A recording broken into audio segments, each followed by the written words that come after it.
which describes where one fits best in society based on their relationship to the means of production. Each class has a set of concepts and behaviors that are understood, accepted, and adopted by that respective class. These class cultures are and can often be used to distinguish between different classes. America, for instance, runs on class culture. We are most attracted to those who have similar classes as us and are often subconsciously group ourselves into these bubbles.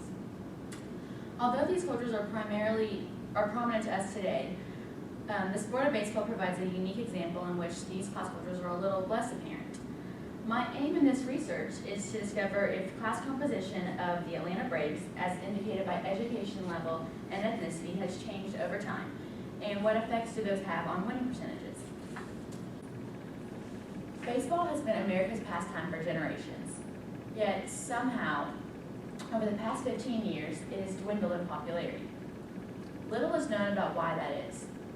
In recent years, football and basketball have gained recognition through the United States. Many argue that baseball is boring, a season lasts over half of the year, and a typical game is just too long.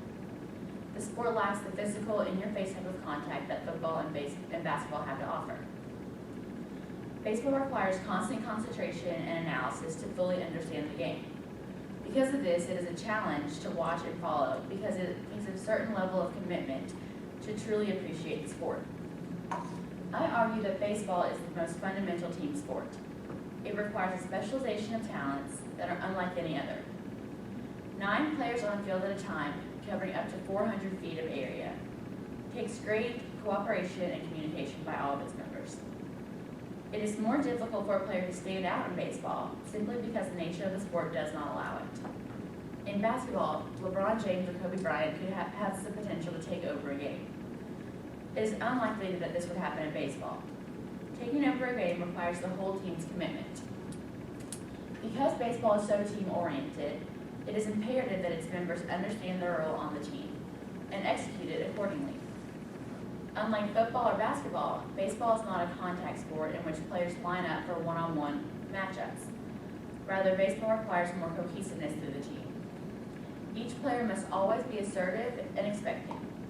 With one swing of the bat, 4 players have the potential to score at once. In every other sport, only 1 player can score at a time.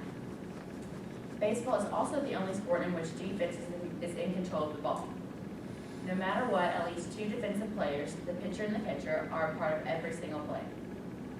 The team must gel and trust each other in order to win.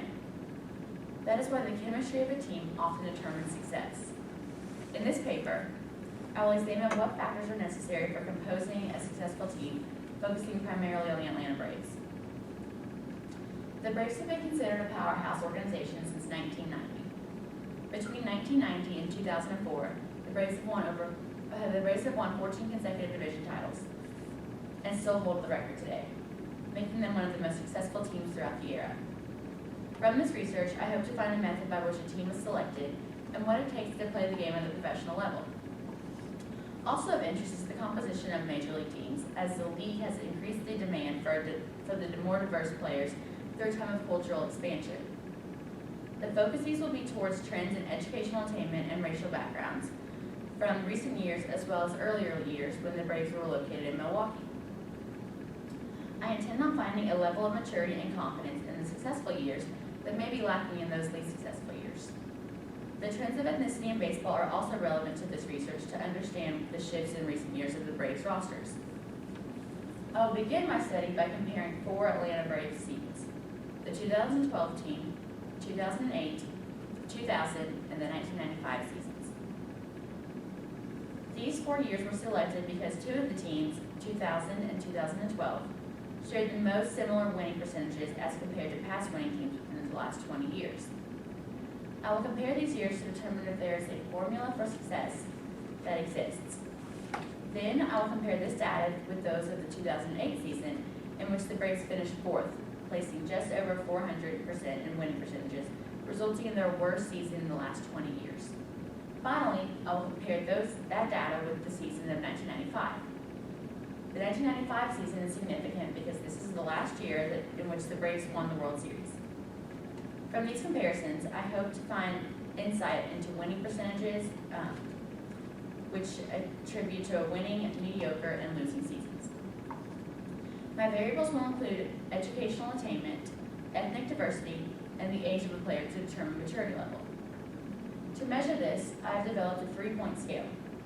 1 being the player did not choose to attend college after high school, 2 being the player attended a 2-year college or community college, and 3 being the player attended a 4-year college or university. In Figure 1 shows the educational level of players in 1995. In this year, 6 players attended a community college, while 16 attended a 4-year college or university. The remainder of the team chose to enter the draft straight out of high school. In Figure 2, the 21 players did choose to pursue an education past high school in 2000.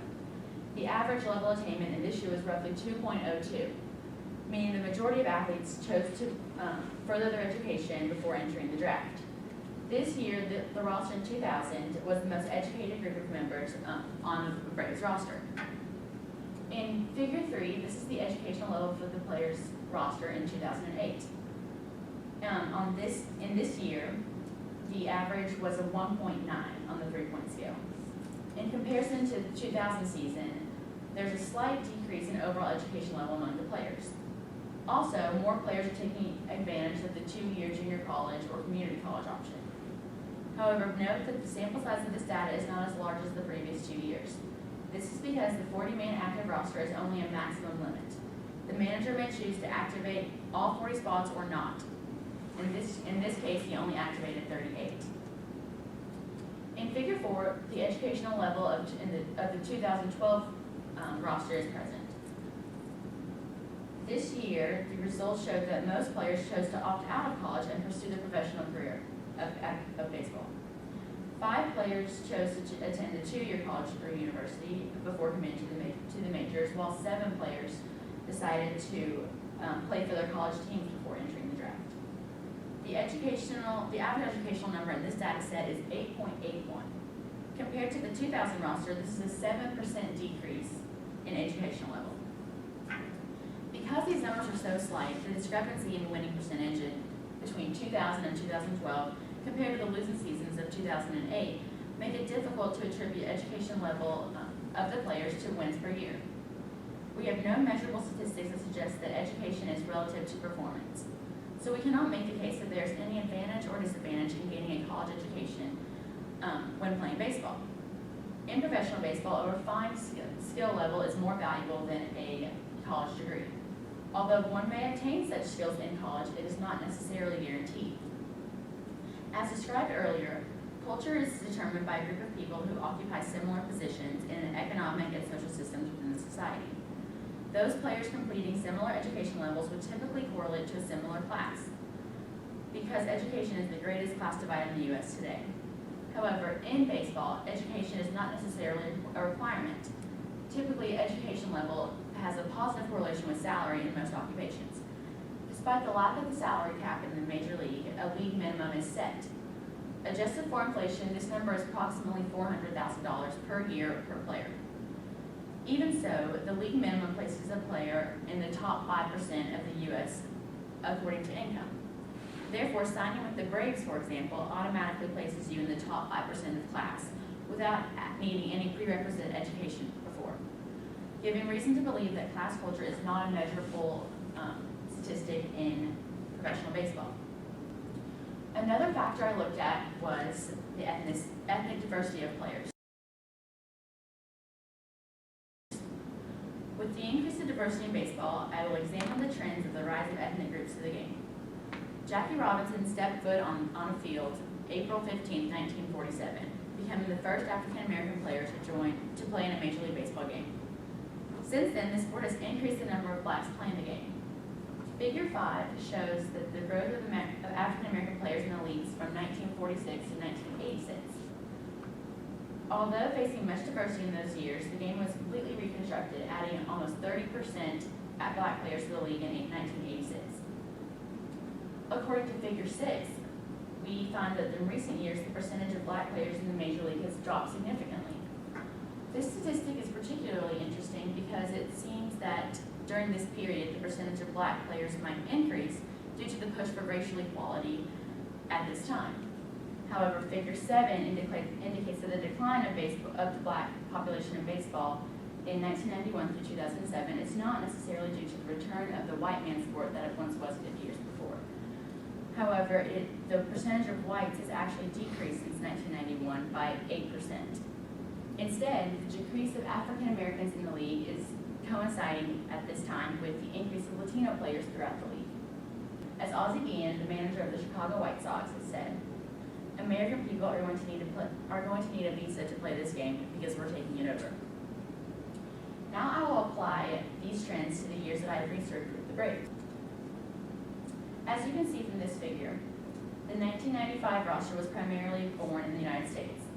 Ethnic variation was very limited. The year 1995 was before the emergence of the Latino population that arose in the major leagues, as well as the rise of Japanese pitchers. According to the diversity baseball chart, the 1995 Braves season's diversity composition was somewhat underrepresentative of the league average. In 2000, the team grew somewhat more diverse. The number of U.S.-born players dropped 5%, while the Latino and African players slightly grew. The 2000 Braves roster begins to parallel that of the league average more closely. However, they are still overrepresentative of the white population. In 2008, the roster grew significantly more diverse.